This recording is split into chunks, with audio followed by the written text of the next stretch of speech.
예, 다시 강신주의 상처받지 않을 권리 네 번째 합니다. 네 번째.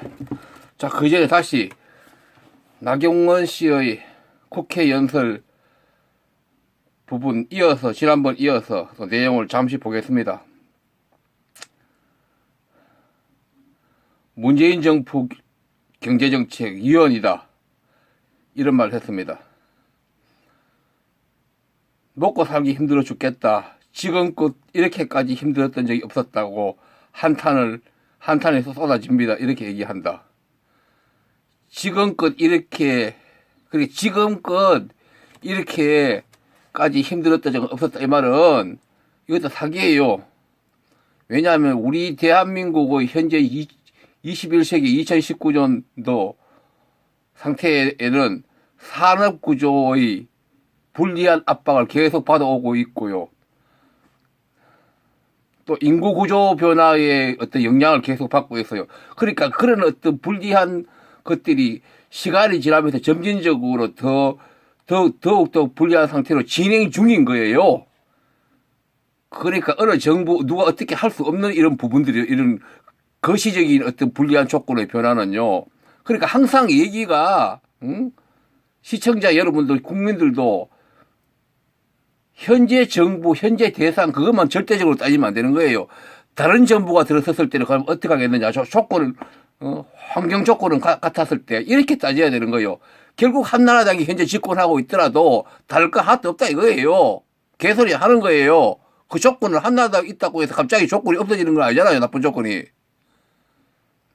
인간 사고 체계가 이렇게 비교를 해가지고 하는 습관이 없기 때문에 이렇게 말하면 그대로 다 믿어버린다, 이런 얘기예요. 그러니까 한국 국민이 아직 의식 수준이 낮기 때문에 이런 게 먹게 되는 거예요. 이렇게 떠드는 것이. 딴 거 없어요. 다음에 이 정부가 시장 질서에 정면으로 반하는 인위적인 개입과 재분배 정책이 고용 쇼크, 분배 쇼크, 소득 쇼크로 이어졌다, 이렇게 또 얘기했는데, 인위적인 개입, 재분배 정책, 이거 헛소리예요.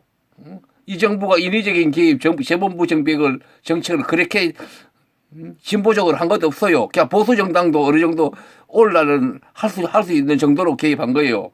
그리고 오늘날은 정부의 적극적 행위가 요청되는 그런 시대예요. 만약에 나경원 씨 같이 얘기한다면 이기적 보수주의자들의 어떤 동물적 상태를 두겠다는 그런 전략에 지나지 않아요.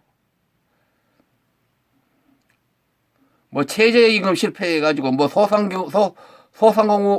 소상공인이 뭐 힘들어졌다, 이런 얘기는 단순히 이렇게 얘기할 수 없다고 제가 지난 동영상에서, 다른 동영상에서 얘기했어요. 노동 착취, 임금 착취 당한 젊은 사람들이 많이 구제된 측면이 있다고. 그거 한 가지만 해도 벌써 이 말이 다 틀린 건, 다 맞는 건 아니다는 얘기예요. 얼마나 많은 젊은이들이 저임금으로 착취를 당해오고 있는지 그런 현실을 모르고 부잣집에 태어난 나경원이는 자기 눈에는 그게 보이지 않는가 보죠. 그러고 4분기 하위 20%인 1분이 하위 20% 1분이 근로소득이 뭐 몇 프로나 떨어졌다고 지난번 통계에 나왔는데, 이것도 마찬가지예요.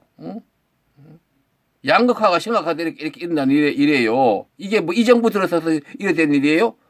계속 이렇게 되어 왔죠?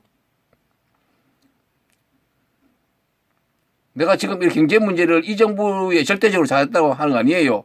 근본적인 정책, 개혁 정책이 안 했기 때문에 이 정부 탓도 하는데, 근데 한나라당이 이런 말 할 자격은 없어요.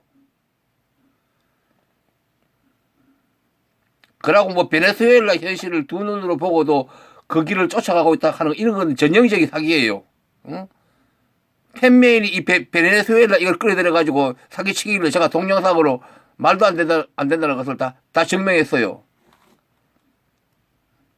왜 비교할 수 없는, 우리와 비교할 수 없는, 양립할 수 없는 비교 대상을 데려와가지고 하는 거, 이게 다 악마화하는 거예요. 가장 나쁜 인간들이 이런 인간들이에요. 한국을 데려왔으면 거기 비교 가능한 대상을 데려와서 얘기를 해야죠. 또 예비 타당성 면제 어쩌고 그러는데 이것도 긍정적인 측면이 있어요. 무조건 그거 하나만 볼 수 없는 거예요.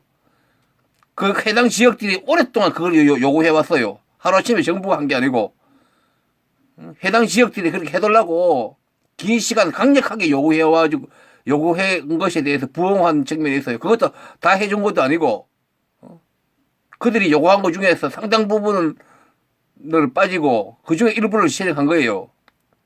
그리고 지역 균형 발전 측면이 있다 그랬잖아요. 대한민국이 뭡니까? 수도권만 그거 너무 국가 에너지를 오랜 시간 투입을 해가지고 그 결국 지역 균형이 무너졌잖아요. 이 지역 균형을 무너준 게 누가 한 거예요? 한나라당이 들었을 때 경부축으로 해서 그쪽에다가 국가 에너지를 다 쏟고 그래 했잖아요. 무슨 놈이 한나라당 자기들 입장에 할 말이 있다고. 자기들이 국가를 지역을 균형적으로 발전을 시키고 어느 지역 경부축 이쪽으로 다 쏟아붙여가지고 돈 많은 곳에만 계속 붙어가지고 기업 불균형이 일어났는데 그거 누구 책임인가요? 개나발 소리가 하고 앉았네. 자기가 지은 죄를 지금 얘기는 안 하고 엉뚱한 소리가 하고 앉았어.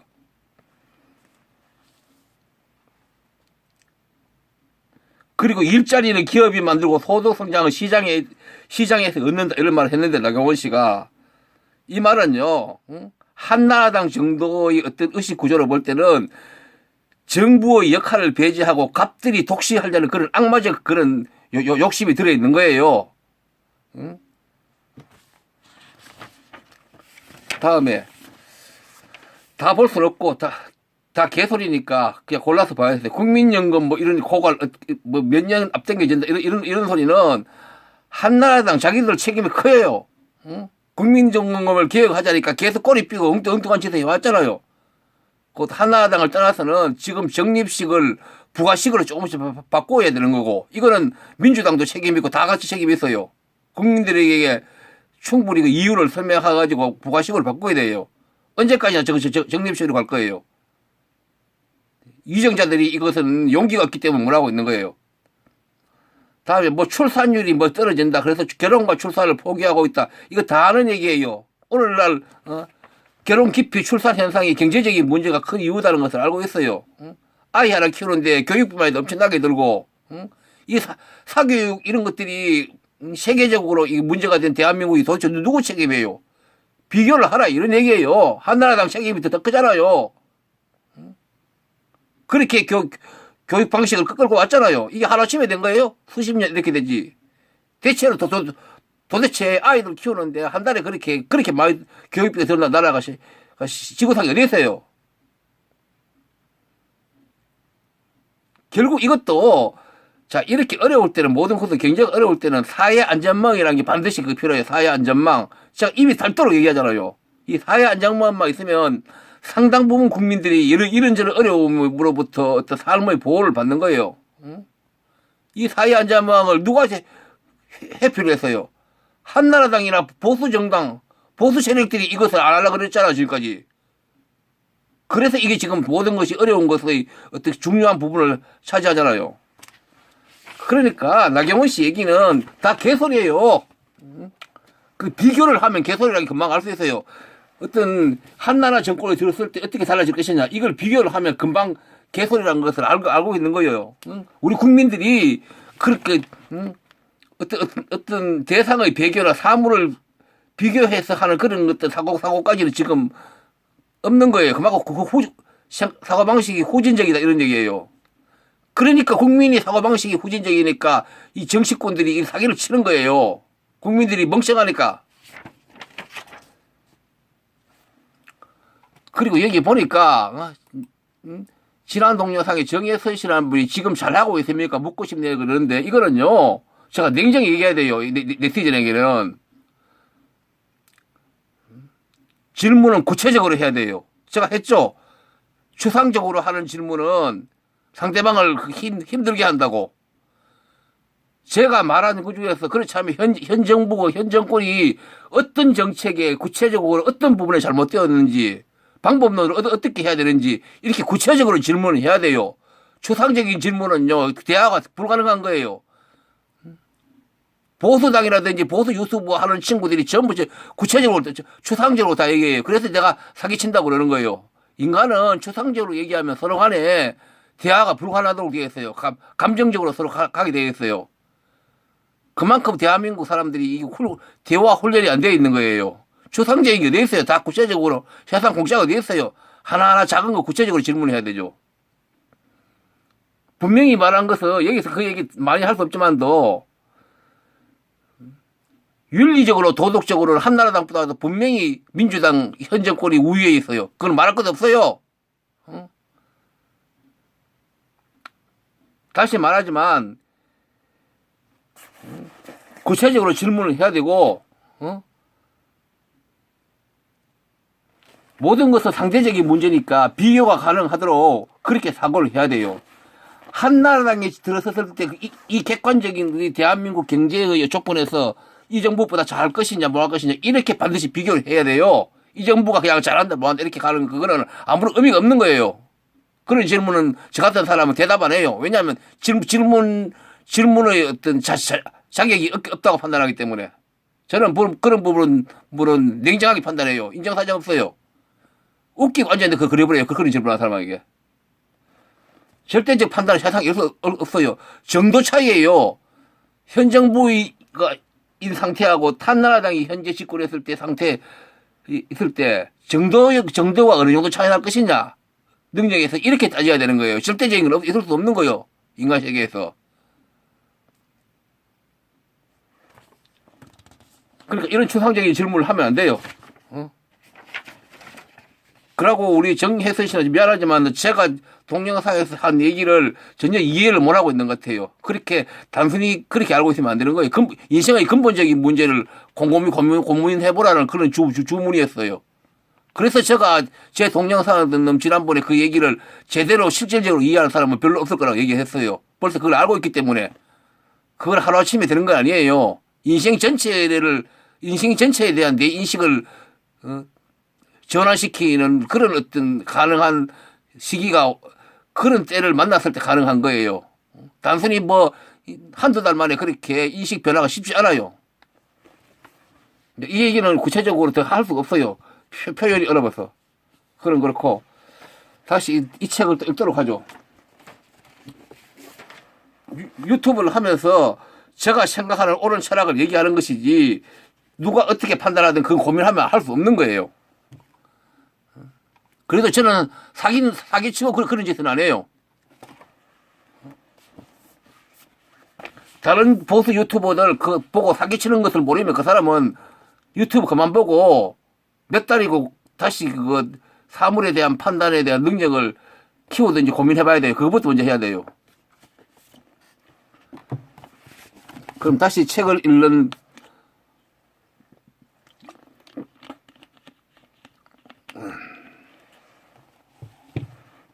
예, 하겠습니다. 예. 이제 우리는 자본주의가 어떤 방식으로 전개되는지 그리고 여주인공은 어떤 자리에 있는지 거리를 두고 바라볼 수 있다. 우리는 자본주의라고 불리는 일종의 종교적 체계와도 같은 체계에서 살아간다. 이곳에서 화폐가 신의 노릇을 대행한다. 게다가 화폐라는 신은 전통적인 신보다 훨씬 탁월하다. 기존 신들은 내시의 행복만을 약속하지만 화폐는 현시의 행복을 약속한다.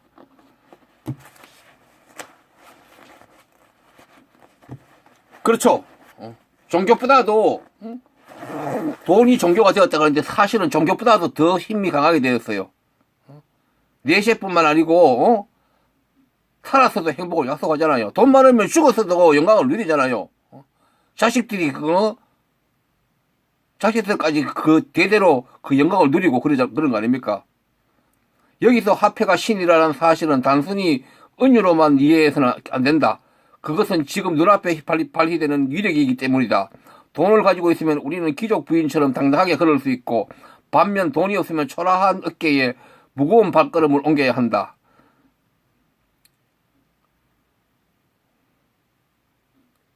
자, 보세요. 방금 얘기했듯이 돈의 위력이 이렇게 강력한 것은 도대체 누구의 책임이며 뭐가 원인인지 우리 생각해야 돼요. 응?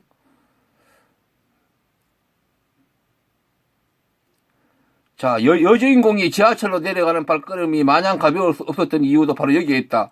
그녀는 이제 소중에 돈이 별로 없기 때문에 다시 노동의 세계로 들어가야 하고 또 열심히 해보리라고 다짐해야 한다.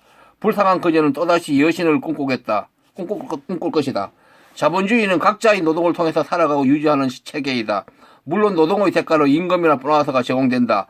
그러나 자본주의는 우리를 노동으로 계속 내몰기 위하여 지속적으로 돈을 쓰도록 유혹하는 장치를 함께 고안했다. 이게 중요해요. 자본주의는 끊임없이 돈을 쓰는 유혹에 빠지도록 은밀한 장치 또는 노골적 장치를 항상 깔고 있어요. 그러니까 인간은 거기에 다 체포되어 있는 거예요.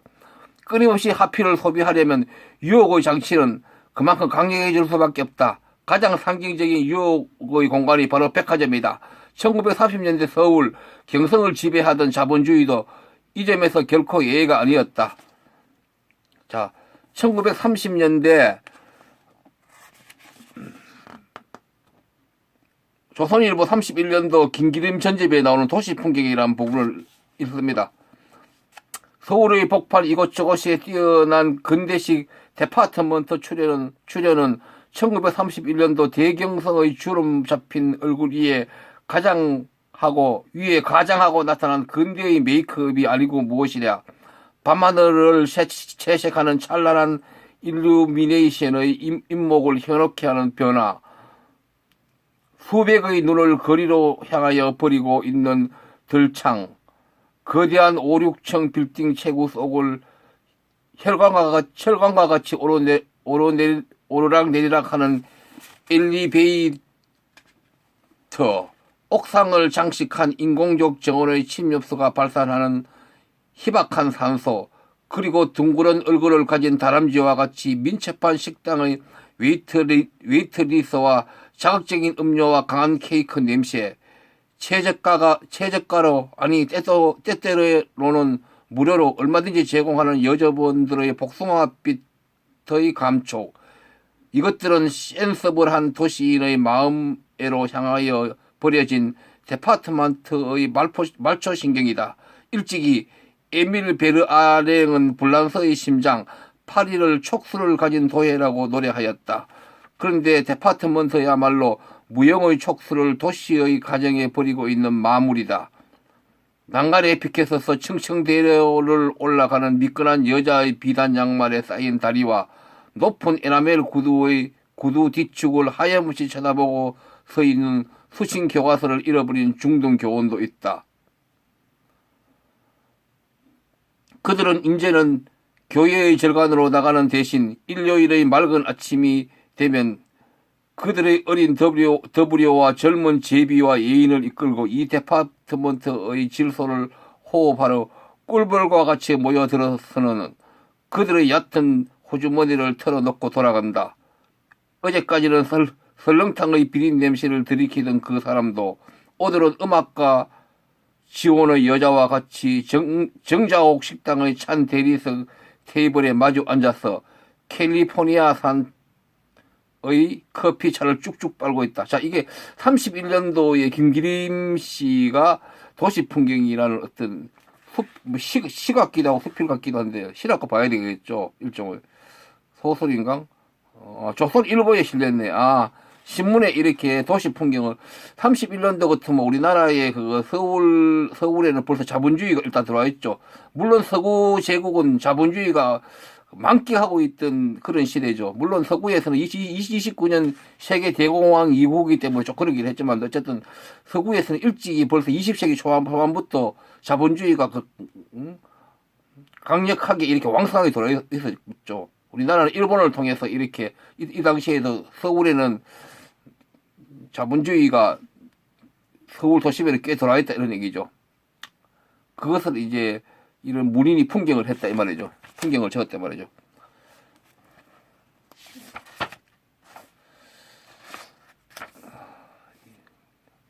일단 여기까지 하겠습니다.